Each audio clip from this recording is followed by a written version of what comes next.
Hello everyone, I am Shalini.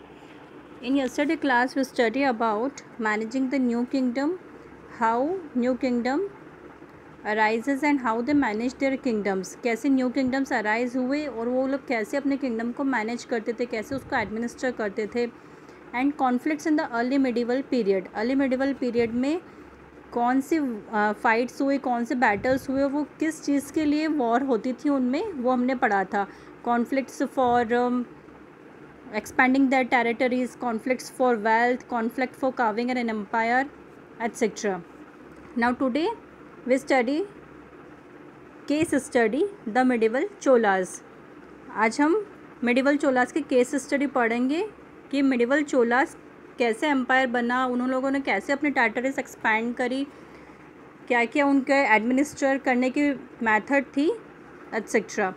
Okay, last year you read about powerful Chola kings of the ancient times who have been mentioned in the Sangam literature. Last year भी आपने चोलास के बारे में पढ़ा है. However, they lost their power and became subordinate to other kingdoms. कैसे उन्होंने अपनी पावर लॉस करी और वो अदर किंगडम के सबऑर्डिनेट हो गए, मीन्स दूसरे किंगडम्स के अंडर रूल करने लगे वो लोग. Let us read how Cholas came back to power during the early medieval period. इस क्लास में हम पढ़ेंगे कि कैसे वो लोग फिर से पावर में आ गए अर्ली मिडिवल पीरियड में. In the mid 9th century Vijayalaya led the foundation of medieval Chola kingdom. अब मिड 9th सेंचुरी में कौन से किंग आए? विजयालया. इन्होंने चोला किंगडम की फाउंडेशन को स्टार्ट किया. He belong to the ancient chiefly family of Cholas who had their capital at Uraiyur and was the subordinate of Pallava kings. ये चोलास की फैमिली से ही रिलेट करते थे जिनकी कैपिटल थी उरायूर, और ये किसके सब ऑर्डिनेट थे? पल्लव किंग्स के. He defeated Elango Muttarayar who was subordinate to the Pandya kings of Kanchipuram and took control of the Kaveri delta from him. He built the town of Thanjavur and a temple for goddess Nishumbhasudini there. अब इन्होंने किसको defeat किया? मुत्तरायार को, जो कि Pandya king के subordinate थे कांचीपुरम में, और इन्होंने कावेरी डेल्टा के ऊपर पूरा कंट्रोल कर लिया. और फिर इन्होंने टाउन बनाया तंजावुर. वहाँ पर इन्होंने निशुंभ सुदिनी नाम के गॉडेस का टेम्पल बनाया. Look here in the map.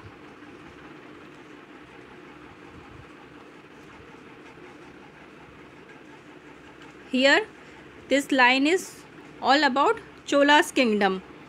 Okay, ये जो किंगडम था ये साउथ में था. ओके, अभी तक हम जितने भी किंगडम्स पढ़ रहे थे वो सब नॉर्थ में थे, ये किंगडम साउथ में था. Okay, here is the capital of Uraiyur. Okay, इतना सा पोर्शन था इनका.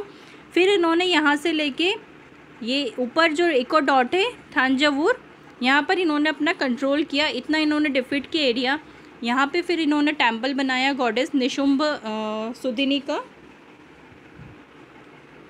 ओके, फिर धीरे धीरे इन्होंने अपना किंगडम एक्सपैंड किया फाइट करके, और इतना पूरा इन्होंने साउथ एरिया कवर किया.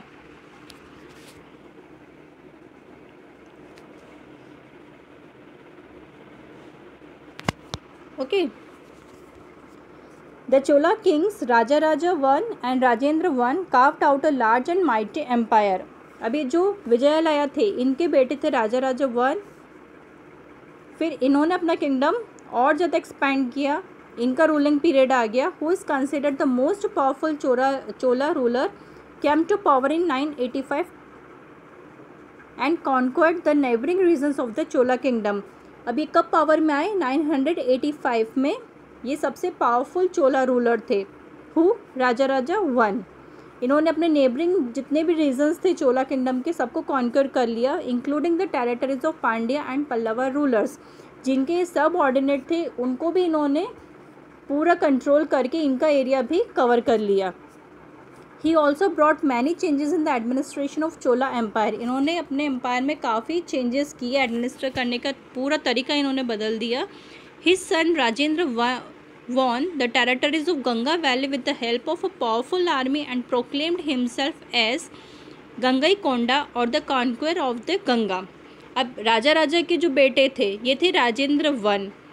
इनके पास और ज़्यादा पावरफुल आर्मी थी। इन्होंने और पूरा गंगा वैली तक का एम्पायर कवर कर लिया।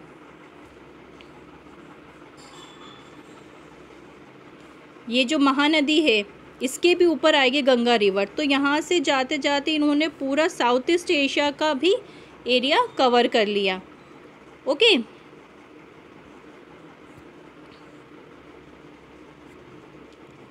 ही built a city of temple near Thanjavur and named it Gangaikonda Cholapuram. इन्होंने थंजावुर सिटी के नियर टेम्पल बिल्ड किया और उसको नाम दिया गंगईकोंडा चोलापुरम। ये पिक्चर में दिया हुआ है फिगर 4 में। Okay, he raised a mighty navy and used it to expand the Chola empire beyond the boundaries of subcontinent to the land of Sri Lanka and south east Asia. अब देखिए इनके पास कितना पावर था, कितना इनका वो था कि इन्होंने नेवी में भी स्टार्ट किया, मतलब शिप के थ्रू भी ये जाते थे दूसरी कंट्रीज़ में, वहाँ पर भी अटैक करते थे और वहाँ पर भी इन्होंने बैटल फाइट किया। इन्होंने श्रीलंका और साउथ ईस्ट एशिया का भी पूरा लैंड को कॉन्कर करके विन कर लिया। ओके, और जबकि ब्रिटिशर्स बोलते कि वो लोग सारा इन्होंने शिप्स वगैरह बनाए हैं, जबकि वो जो ब्रिटिशर्स ने बनाए थे वो I think 14th to 17th century थी, बट ये जो चोला एम्पायर था ये मिड 9th सेंचुरी का है और इन्होंने काफ़ी इन्वेंशंस किए। इनके पास पावरफुल आर्मी थी। ये बहुत बड़ा अचीवमेंट है इंडिया की हिस्ट्री में कि चोला एम्पायर ने इतना सारा लैंड पूरा कॉन्कर किया और इतने सारे इनके नए नए इन्वेंशंस हुए हैं। Next topic is the Chola temple and bronze sculptures. अब ये ब्रॉन्ज की स्कल्पचर्स भी बनाते थे। फिगर 5 में दिया है 11th सेंचुरी में चोला ने ब्रॉन्ज स्टेचू बनाए लॉर्ड शिवा का।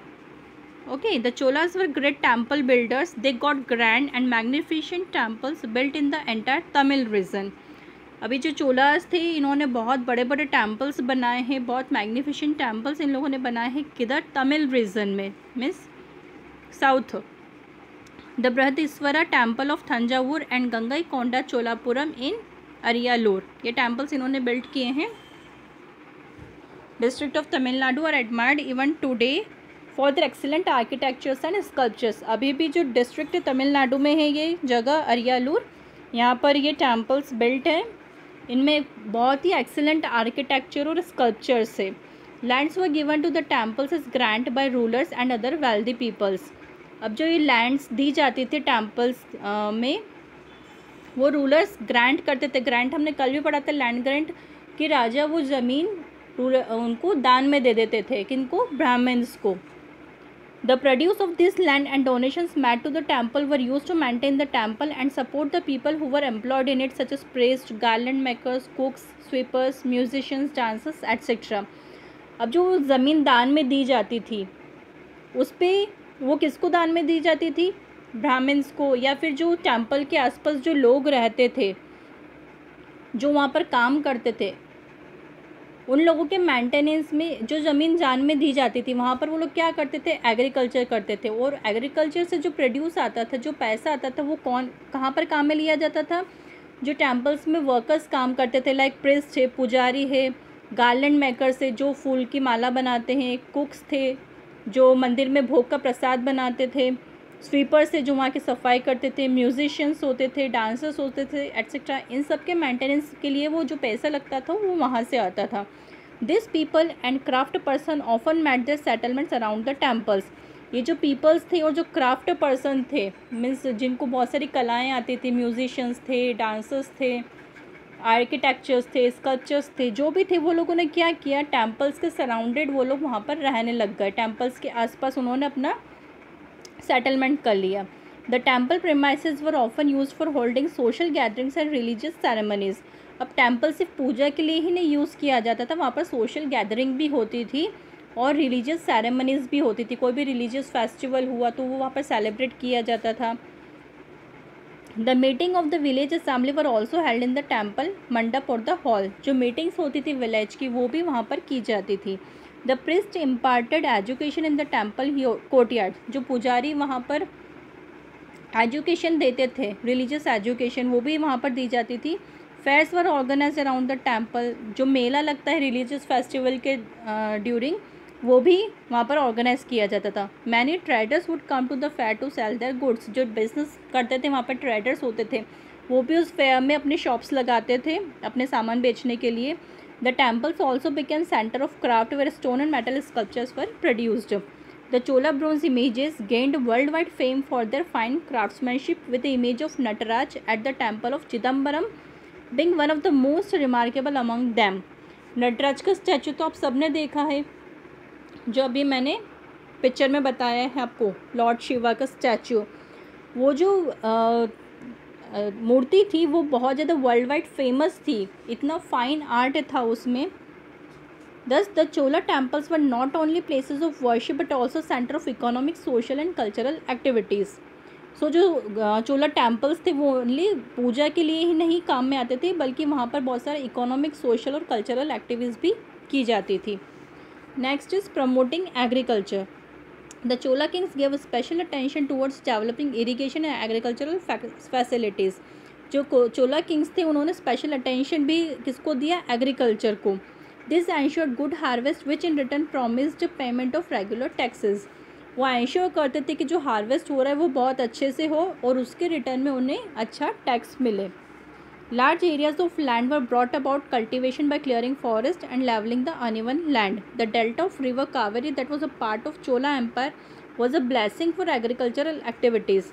जो कावेरी रिवर का डेल्टा था वो बहुत एक उनके लिए ब्लेसिंग था एग्रीकल्चरल एक्टिविटीज़ के लिए। क्यों? क्योंकि वहाँ की जो सॉइल थी वो बहुत ज़्यादा फर्टाइल थी, तो वहाँ पे क्रॉप्स बहुत अच्छे से ग्रो होती थी। Its fertile soil increased the yield of crops while its channel और distributors kept the soil moist that was help for agriculture, especially the cultivation of rice. Mostly किसके लिए वो यूज़ में आती थी, राइस क्रॉप ग्रो करने के लिए। In the delta region of river Kaveri many embankments were built to control floods. अब देखिए कितने अच्छे अच्छे उन्होंने इन्वेंशंस किए। पिक्चर में दिया है 9th century sluice gate in Tamil Nadu, ये तमिलनाडु में है। ऐसा रिवर के अंदर एक गेट बनाया जाता था जिससे वो पानी को रोक सके, जैसे अभी डैम्स बनते हैं या पुल बनता है उस टाइप से। Irrigation facilities were developed to support agriculture, canals were built and wells were dug to provide water to the fields, tanks were constructed to collect rain water for irrigation. जो technology हम अभी use कर रहे हैं वो सब पहले इन लोगों ने, चोला एम्पायर ने 9th सेंचुरी में, मिड 9th सेंचुरी में ही सारा डेवलप कर लिया था। टैंक्स इन लोगों ने बनाए ताकि वो रेन वाटर को स्टोर कर सके इरीगेशन के लिए, कैनाल्स बनाए, ये स्लूइस गेट्स बनाए। The irrigation works made it possible to grow 2 crops annually in many areas. इन लोगों ने इरीगेशन का मेथड इतना अच्छे से किया कि कम से कम 2 टाइप्स की क्रॉप ये लोग एनुअली ग्रो करते थे। Common people also helped in the construction and maintenance of irrigation works. जो कॉमन पीपल होते थे वो भी हेल्प करते थे कंस्ट्रक्शन एंड मेंटेनेंस में। Next is Chola administration. The Cholas had an efficient system of administration. उनका जो एडमिनिस्ट्रेशन सिस्टम था वो बहुत ज़्यादा अच्छा था।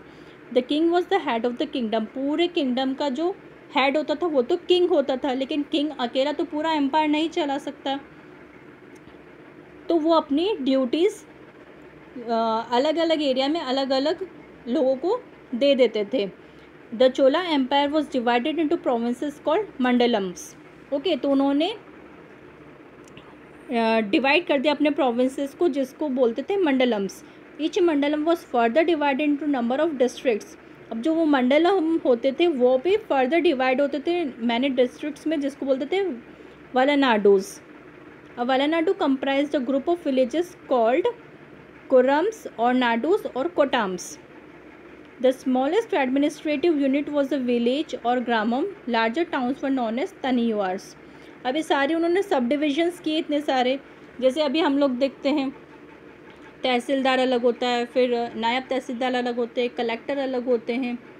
ऐसे अलग अलग डिस्ट्रिक्ट के अलग अलग सब डिविजन्स करते हैं, सबकी अपनी अपनी रिस्पॉन्सिबिलिटी होती है, सबका अपना अपना वर्क होता है।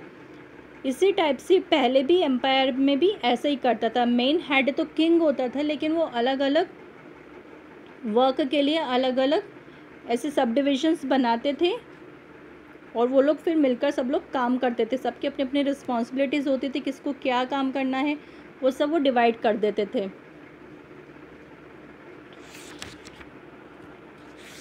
The Cholas were famous for the system of local self government. किसके लिए फेमस थे वो? सेल्फ गवर्नमेंट के लिए। In towns the administrative functions were sometimes looked after by the association of traders known as नगरम्स। अब ये वो जो पहले के हम लोगों ने देखे वो विलेज के थे, अब ये टाउन के लिए हैं। टाउन में जो एडमिनिस्ट्रेटिव फंक्शंस होता था वो कौन देखता था?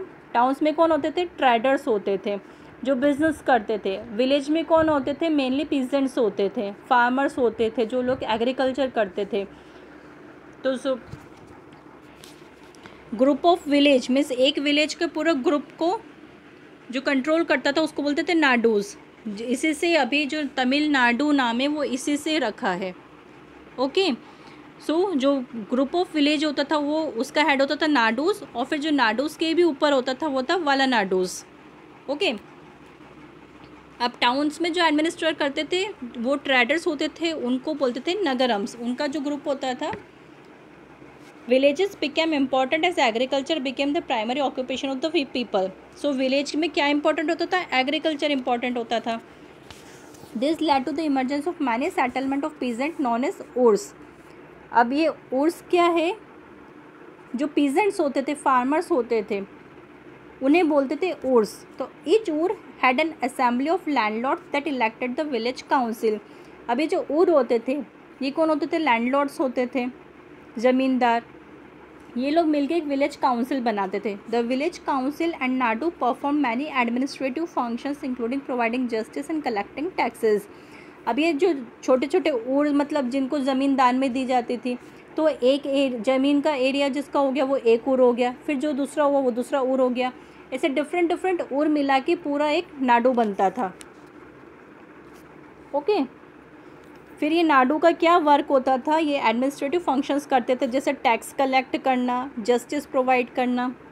The affair of nadu were controlled largely by the rich peasants of the Vellala caste but under the supervision of Chola government. अब ये नाडू के जो अफेयर्स होते थे, जो इनके मुद्दे होते थे, वो कौन कंट्रोल करता था? जो वहाँ के रिच पीजेंट्स होते थे, जो रिच फार्मर्स होते थे।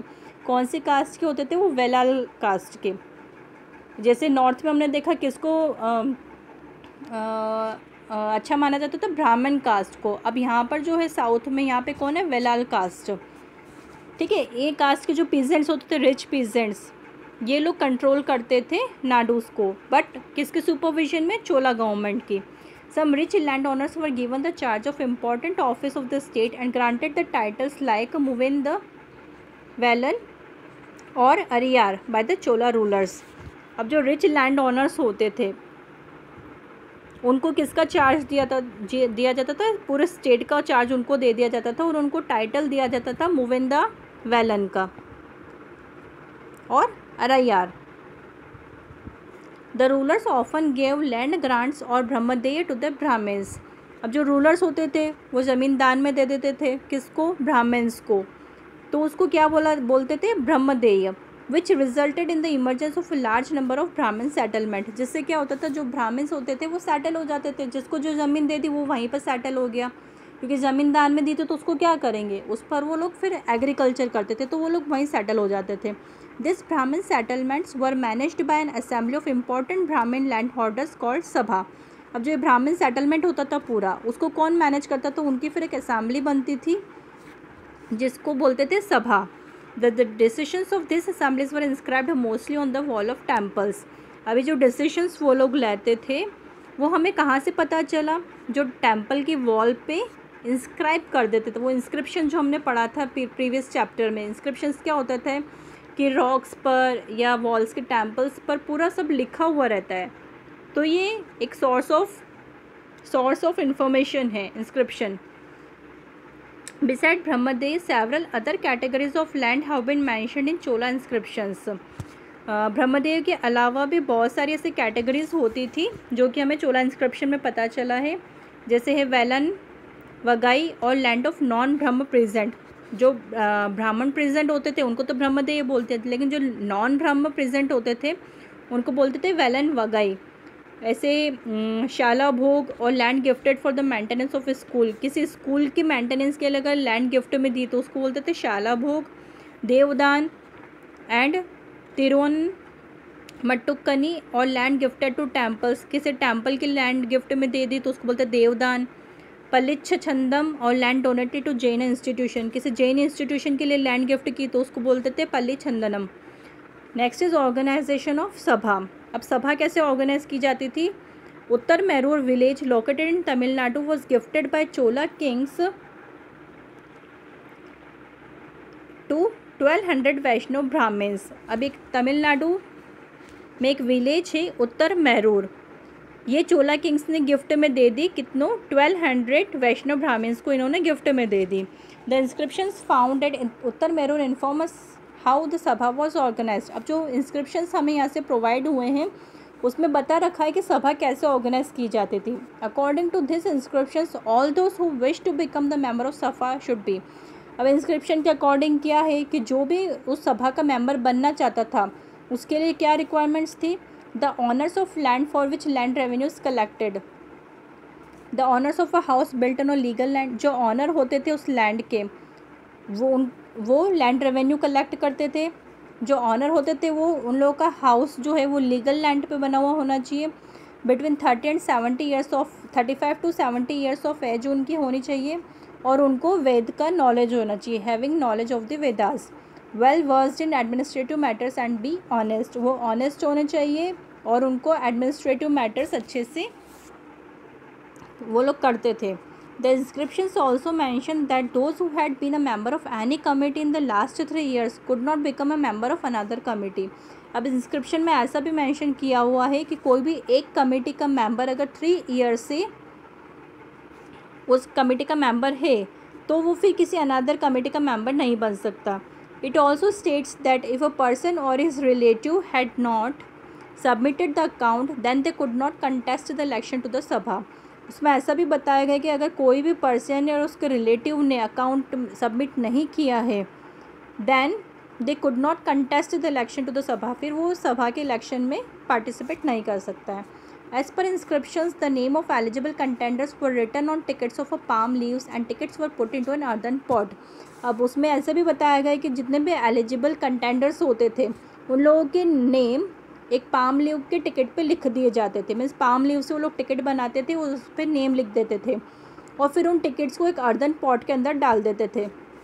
Young boy had the duty to draw the tickets from the pot. अब एक यंग बॉय को ड्यूटी दी जाती थी कि वो उस अर्दन पॉट में से एक टिकट निकाले, फिर उस टिकट के ऊपर जिसका भी नाम होता था वो सभा के लिए चूज़ किया जाता था।